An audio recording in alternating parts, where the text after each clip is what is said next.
Hello and welcome to the Calling the Real You podcast. I'm your host, Pamella Horton, and I call the real you out each and every week with special guests like the one we have today. Today we are talking with Marisa Peer, and we'll be discussing hypnotherapy and what it has to do with living an uncompromised life. Both my husband and I actually invested in a program of Marisa's called the Uncompromised Life, and many of you know that we are very fortunate in the line of work that we do to be introduced and around different modalities to help live a better life, being more successful, more restful, more mindful. And I have got to tell you, to all of you who are listening, that Marisa's Uncompromised Life program is by far the best program we have either invested in or have been exposed to. And it is with great honor that I bring Marisa here so that all of you can get to know her and the work that it is that she's doing. Marisa, welcome to the show. Well, it's lovely to be here. Thank you for inviting me. Oh, my pleasure. You know, Marisa, I never really thought about hypnotherapy, actually, prior to being introduced to you. And if you could just take a few moments to share with us exactly what hypnotherapy is and what it is not.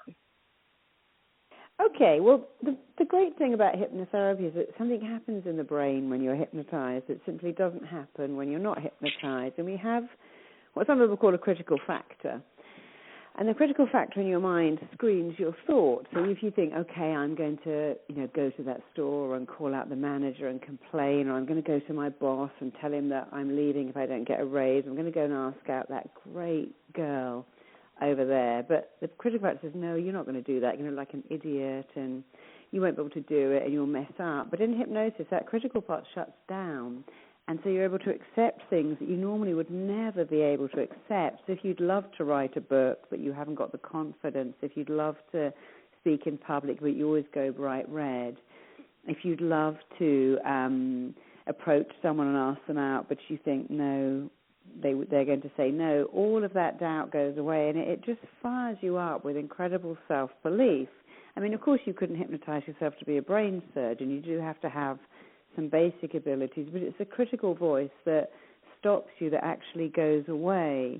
And so not only do you have that, I can do that, you become really fired up to want to do it. And I know when I wrote my first book, I hypnotized myself every day for 3 weeks and kept saying it's amazing, it's wonderful, it's fantastic. Because if I hadn't done that and I thought, oh my God, it's really very average, I never would have had the courage to send it to a publisher. And, all babies are born with incredible confidence. No baby says, you know what, I just can't get to grips with this walking. I can't, every time I try to feed myself a banana, it goes in my ear. I think I just quit. All babies are born with such phenomenal drive. So really it just reactivates and remanifests the incredible drive you were born with while shutting down that critical voice that you learned from somewhere so that you're able to have much better self-belief and much better motivation. And it's so easy and simple. I just love it.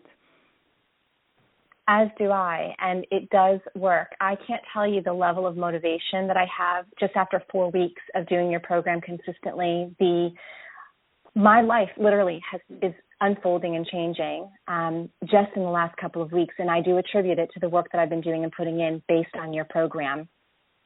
Does it work on everyone, hypnotherapy? Pretty much, because it's such a natural state. If you've ever been driving somewhere and you find yourself turning off at a regular turning, or if you're so engrossed in a movie that when the phone rings you leap, or if you find yourself doing things on autopilot, it's because you're going into a natural state of hypnosis. So we go in and out of hypnosis quite a lot. But what we don't do is use that state to give ourselves the most incredible suggestions. I mean, you can even turn off pain. I gave birth under hypnosis, and I could have been there all day. I was blissfully happy. Because I've had root canals done under hypnosis and surgery, because it's such a lovely state. You're deeply, deeply relaxed. And yeah, everybody can be hypnotized. A lot of people are scared of it because they think, oh, what if you make me bark like a dog or think I'm a chicken? But really, if hypnotists could make you do what you don't want to do, they'd all be multimillionaires because they'd make you give them more money or leave you money in their will, which clearly we don't do because that doesn't work. But anyone can be hypnotized. It's completely safe. And it's lovely how it's suddenly getting recognition with the Olympics. I just addressed the Royal College of Surgeons in London last month, and I was training them in my method, and I'm doing a lot of clinical trials with different hospitals now who say, wow, it really is amazing. One of the biggest hospitals in the UK, which is in Addenbrooke's, which is a very famous hospital, now uses hypnosis to change people's burns dressings because the medication interferes with the healing. And Great Ormond Street, which is a phenomenal children's hospital, uses hypnosis to help children recover fast. So it's getting finally the recognition it should have got a long time ago, and I'm very excited about that. Well, it's such a valuable tool. When I've heard you say that it's a deep sleep, but it's a deep awareness of yourself, and the sleeping part is really the nervous system going into a trance-like and you going into a trance-like state of mind. Can you speak to the difference of deep sleeping? Yeah, people think in hypnosis you go to sleep. In fact, it is a sleep of the nervous system. So your nervous system goes to sleep. Your body becomes deeply, deeply relaxed. People lie and they don't move for half an hour. But the mind isn't asleep. I mean, the subconscious mind never sleeps, but your mind is actually really alert and taking in everything. The body completely relaxes. The mind takes over. And that's very good because you're using that mind for two things. One, I'm going back in that mind to find out, well, why did it come to be that you just can't stop eating cakes or chocolates or potato chips? Why is it that you go into massive self-destruct? I'm using the mind like a detective to find out why. Then I'm using that mind to give people really great suggestions. So you love going to the gym, you become your natural body weight, you don't have to diet, you're really confident, you can have a loving relationship. I use it a lot for fertility with people who simply cannot get pregnant because they've given their mind the wrong suggestions. And what people don't understand about the mind is it really does what it thinks you want it to do. So if you spend, let's imagine you're a young girl of 15, 16, 17, you say, oh my God, if I got pregnant, that my dad would go crazy, my mum would kill me, it would ruin my life, it would be just a nightmare, it would be absolute hell.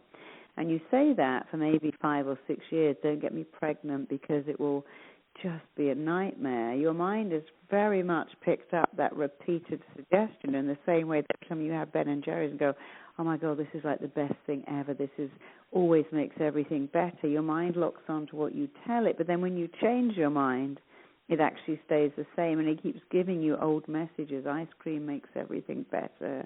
Chocolate cheers you up. McDonald's help you cope. You do not want a baby. Don't ever draw attention to yourself. It's embarrassing.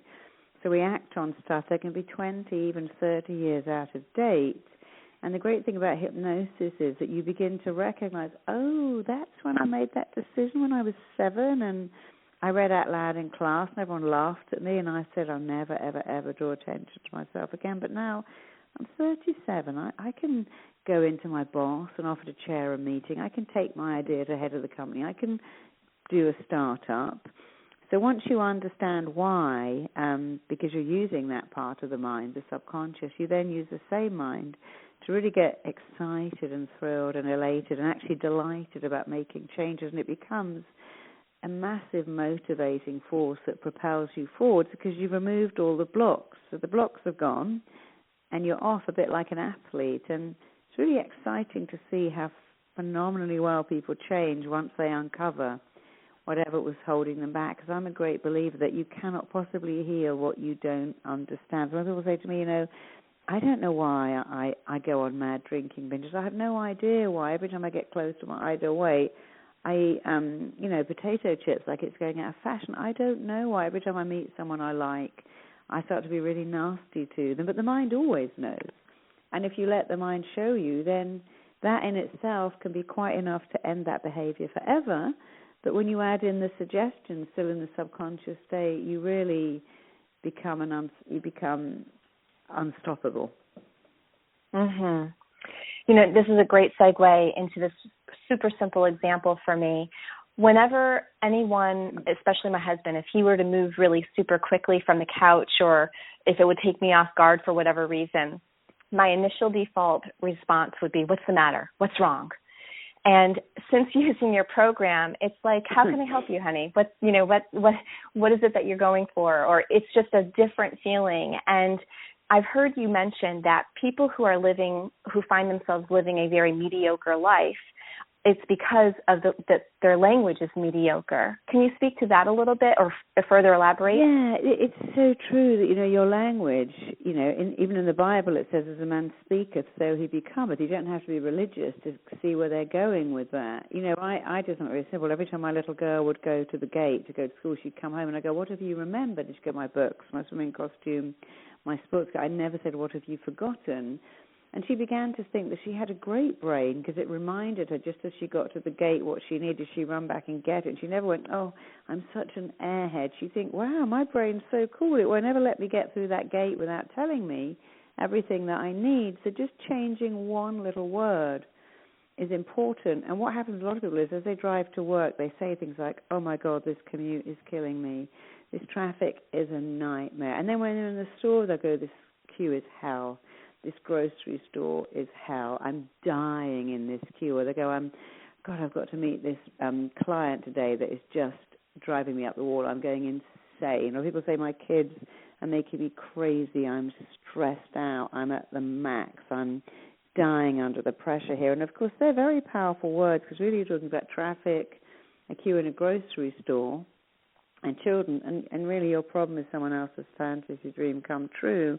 And when you stop saying, my kids are killing me, and say instead, well, they're a challenge, but that's what kids do. Yeah, this commute is boring, but at least I've got a car and I can put on the radio. Yeah, the grocery store is a bit of a bore, but I have money to buy groceries. How lucky I am. Because when you stop saying it's killing me, it's stressing me out, I'm dying, it's torture, it's a nightmare, it's a disaster, you stop reacting, because when you use those words, it's a disaster. Your body starts to react as if you really are in a disaster. And when people say, this is terrifying, and they're really talking about going out on a date with a nice guy, it's like, well, how is that terrifying? But if you say it's terrifying, your body starts to react as if you're about to experience real terror, and you make cortisol, and all you have to do is change the word terror for excitement. So whenever I'm now training people in my school, and I've done about 7 schools so I'm just about to go to Vancouver to do my new one. And people say, yeah, I've got my first client. Oh, my God, it's so scary. I go, no, it's really exciting. You got your first client, and this is your dream come true. And I will not allow my students to use the word terrifying or even scared. We always say it's exciting. It's exciting. I've got a client. It's exciting. I've graduated. It's exciting. I'm taking this exam and doing the job of my dreams. And when you say exciting, your mind goes, oh, you want to do this. But when you say I'm terrified, your mind says, well, let me come up with a panic attack or an ulcer or a migraine or something, because my job is to get you away from that. Because people think our mind's job is to make us happy. It really isn't. Your mind's job is to keep you alive against the odds, because they were high odds when we were cave people. And so your mind always looks for what could threaten you to move you away from it. So when you use language like, oh, this is a disaster, this is killing me, I'm dying here, I can't take it, I'm dead on my feet, I'm exhausted, your mind goes, it seems to be your job that causes all of those things. Why don't I just make you so ill that you can't go to work? We've all done that. We've all said, oh, my God, I'd love a week in bed. And the next week we have flu. And it's like, oh, did I ask for that? I thought I just said I wanted a week lounging around. It's like someone's going to say, I'm really dreading having to give that presentation. I'd give anything to get out of it. And the day of the presentation, you'll wake up with a flu or a really upset stomach because your mind's like, there you go. I did what you asked me to do. And our mind actually does what we ask it to do. And here's the great news. When you ask it to do great things, it does great things. When you say to it, tell me where my passport is, remind me where I put my keys, make me really believe in myself, I'm writing a proposal, make it amazing and incredible, your mind does it. I teach, and I never plan my classes. I never do PowerPoint. I just turn up and teach. And I always say to my mind, make it amazing, make it incredible, make it phenomenal. I use really powerful words. Make it awesome, make it outstanding. And it always is, because I never go, oh, my God, please make it okay, or I hope I can do it. I just say to my brain, make it brilliant, make it just phenomenal. And every class I do seems to get better and better. But I dialogue with my brain all the time, because your brain really should be your best friend, your best PA, your best employee.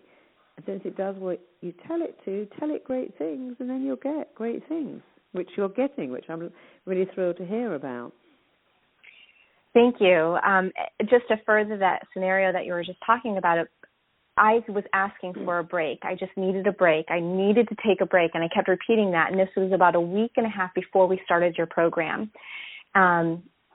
And I understood the power of the mind, but I wasn't paying attention to my language. And do you know that after about a week and a half of saying the words, I need a break, I ended up being rear-ended in a car accident, and I was fine physically, but I was a little shaken up, and I really just needed to take that break once and for all. So my mind did listen to me. It adhered to my words, but it wasn't what I wanted it ultimately. So I just wanted to help prove that point even further. Yeah, I just had this really lovely doctor in my course, because I train doctors all the time to do what I do. And she said, we have I don't know if it's an American expression, in England we go, that is doing my head in. And she said, I used to say that all the time, it's doing my head in, it's doing my head in. And then she got a brain tumour, and she said, I knew it's because of what I'd say, that's doing my head in. And she said, I've never said that word since. And she's actually doing incredibly well. The brain tumour's all in remission, and she's going to be just great. But when we say things like, it's going to kill me. If I had to go there, that will kill me. If I have to put up with my mother-in-law for one more hour, I'll kill myself. I'd rather die than do that. It's killing me having to not eat chocolate and having to just live on apples. And it's not really killing you, but be very careful about using these really powerful, descriptive, threatening words, because they're not true. Mm-hmm. But when you use them a lot, you start to feel as if they are true. You say that a lot. You say with the repetition, at first you do it, and then you actually become it, whatever it is that you're telling your mind that you want. And I love that. It's absolutely empowering. I want to still talk about the words and the language, but before we continue on that path, I want to touch base with you about gut instinct and how the gut is our second brain. Oh, yeah. Can you please talk to that a little bit? Well, doctors call the gut the second brain. You know, the gut bowel, if you like, is so wired to your brain. I mean, years ago when they get executed people, they'd have to give them an enema first because they'd lose control of their bowels as that happened. If you are ever around wild animals, if you shoot a rifle over a deer, the first thing it does is it empties its bowels as it runs because it wants to be lighter. And so when people are very nervous and tense and stressed, they tend to be very constipated. When they're very anxious and uneasy and edgy, they tend to have a lot of diarrhea, sometimes an upset stomach, because your gut does mirror your brain, but your gut instinct is usually really good. And, you know, I spend a lot of time around tribes in Africa, and they use their gut. They have that feeling, oh, that feels wrong to me. And in the West, we override all our gut instinct. You know, my little girl came home one day and said, Mummy, I was out with my friend, and her brother was stealing all these baseball hats, and he tried to give me one, and I felt a horrible feeling in my tummy. I said, oh, darling, that's your gut instinct. It was saying to you, don't take those hats, because he's going to get caught and you're going to be with him. Just very nicely say, thank you, I don't need one. And I'd always say to her, listen to your gut. You know, it's so wired into your brain that sometimes before you register something, you feel it. Like people will say, you know, I was somewhere and this guy talked to me and I just knew something about him was wrong. I knew that I wasn't safe, but I thought it was impolite, so I carried on talking to him. I remember a girl telling me that she was running, and the guy up ahead of her kept stopping to tie his shoelaces, and everything in her gut said, this doesn't look normal, but her mind said, don't be silly, he's running too, and you'll offend him if you turn around and walk back now. You know, make his needs more important than yours. That's what we're taught to do. And, of course, as she got closer, he attacked her. And she actually knew that was going to happen, but her gut told her it was going to happen, and her mind told her to override it. And I've met people who said they're in a lift and somebody got in the lift, and everything in their body said, get out, but their mind said, oh, that's rude and that's silly. And so they stayed and then, again, got robbed or attacked and really regretted it. Because the more you use your gut instinct, the better it is. And we evolved using our gut for everything. And you should use it more, not less, and not override it all the time. It's like we do really crazy things. We want to pee and we think, oh, no, I'm not going to pee. I'm going to just keep watching the TV. And we don't even let ourselves pee. Then we get cystitis. We get hungry and we think, oh, I'm not going to eat. I just won't. I'm not hungry. And then later we end up, binging on crazy things like candy because we didn't listen to our gut that said, you need some really healthy food. We don't even drink water. We have this weird way of overriding all of it. We override aches and pains. A lot of people get neck ache when they're on their laptops, and they just totally ignore it. And the gut is saying, your posture's not good, and sit up straight. Put that laptop away for a while, or at least put it on a frame. And we just ignore the whole thing, and then wonder why we get so ill. Mm. And the instinct is also our intuition. Would you say that? Yeah, your instinct is your intuition. We have great instinct about what's right or wrong. And we'll say things like, I knew I shouldn't have gone to that party. I knew it was going to be a disaster. I knew when I lent that friend that money, I'd never get it back. I just knew, but I still did it. Because we know, we often use, I just knew that was a mistake. I knew that was a bad idea. Well, why did you do it then? Well, I talked myself into it. And it's like, well, if you knew it was a bad thing, you should have talked yourself out of it. So it's good to trust your intuition and your instinct, because the more you trust it, the more finely tuned it is, the better it is. That's so excellent. If you look at someone who's really good, I'm not into gambling, but if you look at someone who's really good at cards, what they're really doing is looking at everyone else in the room and reading their body language. If they look nervous or relaxed, what happens in their face when they pick the cards up. And our instinct will say, I've got a good hand, I've got a bad hand. Really good detectives will just look for a flicker in someone. And my daughter's incredibly intuitive, and she can say, Mum, I was talking to my friend, and she hesitated for 1 second before she answers, and I knew straight away that she was lying to me, because she's really developed those skills, I guess, being around me. But if you look at people who are really good with cards or really good detectives, even really good store detectives, they pick up one tiny bit of body language and they go, that person is doing something bad. Customs people do it too. They look for people who lick their lips because your mouth is dry when you're nervous. They look for people whose shoulders are up around their ears because your shoulders only drop down when you're relaxed. And it's really good to develop your intuition because it's very rarely wrong. And it's like having another fantastic skill that makes your life feel so good. Indeed. You actually teach people how to tap in and develop their intuition. Yeah, I just had a scientist come on my course, and she said, I really didn't believe for 1 minute that you could ever teach me intuition. She said, but actually when you taught me to work with a client, I was actually working with this girl, and I knew what she was going to say before she said it. And, they were playing therapist-patient, and I knew everything she was going to say before she said it. And I just took my daughter this week to find a doctor. We walked in the room, and I immediately knew this doctor was the right doctor.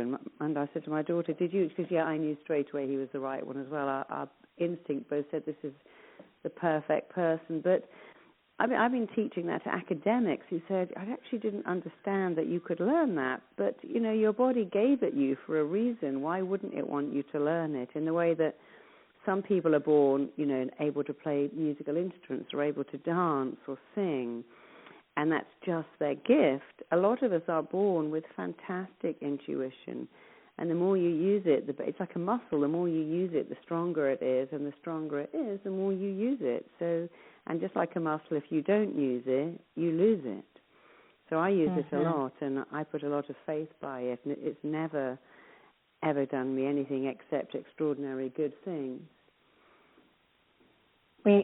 Our world so needs you, Marisa.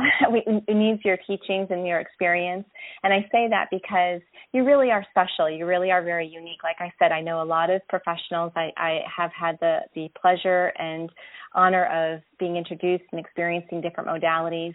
But there's just something about you that's very soothing, very calming, and very factual and trustworthy. And I love that about you. So that in your program, Uncompromised Life, there are 8 weeks, and you have these fabulous bonuses that are part of it. We are on week 4, Eric, my husband, and I. And the week that we're working on has to do with the number one thing that successful people do. And I'm going to be quiet now and allow you to introduce that. But before you do, I have to say, this has been life-changing. Your program has been absolutely life-changing. And I'll explain why with regards to this number one thing. Please take it away on that, Marisa. Well, one of the things that really, really successful people do, which we should all do, is they do what they hate, and they do what they hate first. And that is a wonderful thing to do. They are prepared, first of all, they're prepared to do what they absolutely hate to get to where they want to be. So people who succeed will think, I want to go over there. I don't really want to do what it takes, but if that's the membership price, I'll do it. And people who fail will give up their dreams quicker than they do what they don't want to do. And I often tell a story about one of my clients who is a very, very famous rock star now, but when he started out wanting to be a rock star, he had a wife, he had 2 children. And those were the days when, before the internet, when there was a paper in England called The Melody Maker, and they would have a list, and it said, audition on Wednesday for a drummer or a singer or a musician, turn up at this address. And, of course, he had to be available to go for those auditions. And when you go for the audition, they might go, yeah, you were great. Can you come back again on Friday for another tryout? And, of course, no job will give you that amount of free time. And so he got a job as a taxi driver, which he hated, and he drove the taxi at night. So he would be free during the day to go for auditions. And he wasn't making enough money. It was very sporadic. So he decided he'd have to work in McDonald's. And he didn't want to work in McDonald's on the night shift, but he wanted to be a rock star. And the day he was due to start work at McDonald's, he got a call and said, well, that audition you went to last week, you got the job. Turn up next week. He's now a multi-millionaire rock star. When he tells people that story, they go, oh, my God, I would never work in McDonald's. I would never work as a cab driver. I'm like, but aren't you missing the point? He was prepared to do what he hated because he knew that would take him to his dreams. And, when I was a single parent, I had enough money to put my daughter into private school, but I didn't have enough money to take her on holiday. And I never wanted to be the only kid at school that could have the school fees but not the holidays because she's so different. And I thought, okay, how can I make more money? I'm a therapist. And I thought, I'll write a book. And I wrote a book, and I had to write at weekends. I had to write through the night. And I'd always say, I hate this, so I'm doing it now. I don't want to get up and write a book, so I'm getting up. I don't want to come in at night and write for 2 hours, so that's exactly what I'm doing. But then, of course, what happened is I started to love writing that book. I started to come in and think, I just spent an hour with it, and I've spent 6 hours with it. I started to get up at 6 a.m. and be just thrilled about writing it. And now I look back and think, I'm so lucky I was a single parent. If I'd had a husband going, look, I'll pay for everything, I never would have become a best-selling writer. So I did what I hated, but of course I ended up actually loving it. So if you want to succeed, you've got to be prepared to do what you hate, and you've got to do what you hate first. And even when I was a therapist, I wanted to be the best therapist, and I wanted to be known. And so I decided that every single day I would ring up a newspaper and say, would you like to write about me? Now, that's not easy because they go, no. Well, what about you? Who are you? I've never heard of you. Put the phone down. But the other half would go, I'd love to, tell me more. And I go, well, I hypnotize people. And they go, oh, I'd love to write about that. And in fact, the first person I ever rang, I was so lucky, was I think Men's Health magazine. I rang up and said, look, I just read you had an article about walking on coals. But, walking on coals is a form of hypnosis. Why don't you write about hypnosis? They went, oh, can you write it? And we'll publish it. I said, sure. So I wrote it, and they actually gave me a job I wrote for Men's Health every month after that, just from being brave enough to make that call. So I did what I hated, and I made one call a day, and I think I was in the paper for 18 months without fail. In fact, I had to stop doing it eventually because I had so much press and so many clients. I almost became overwhelmed with the work that was coming my way, and I wasn't better than other therapists. I was just prepared to do what I hated, pick up the phone, make a call, ask someone to write about it, knowing they might go, no, we don't want to write about you. But then when they did, I didn't take the rejection. Oh, my God, they rejected. I thought, never mind, keep going, because that's the other thing that very successful people do. They get rejected, they come straight back. Because, people who fail and people who succeed are not that different, except that people who succeed get up. They fall down, they get up. They get voted off X Factor, they go back the next year. They're voted off Pop Idol, they go back. They get voted off The Voice, they reapply. they come third in a race, and they go, next year I'm going to be number one. And people who fail go, oh my God, I just know the rejection. I was so humiliated. I can't go back. And all you have to do is to decide, well, I can do what I hate every day, and I can do what I hate first, and I can just see rejection as a delay instead of a denial and keep going. And if you do those things, actually very, very hard to stop yourself being successful.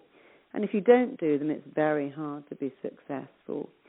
And all teachers will tell you, that when you with children, you go, look, do your homework now, and then we'll go out to play, or then we'll have dinner. You really got to train your kids to tidy up your room, and then we'll go out for ice cream. Good parents teach their kids to do what they hate first. They don't go, let's go out for ice cream, and maybe when we've been home for a couple of hours, you'll tidy your room, because it never gets done.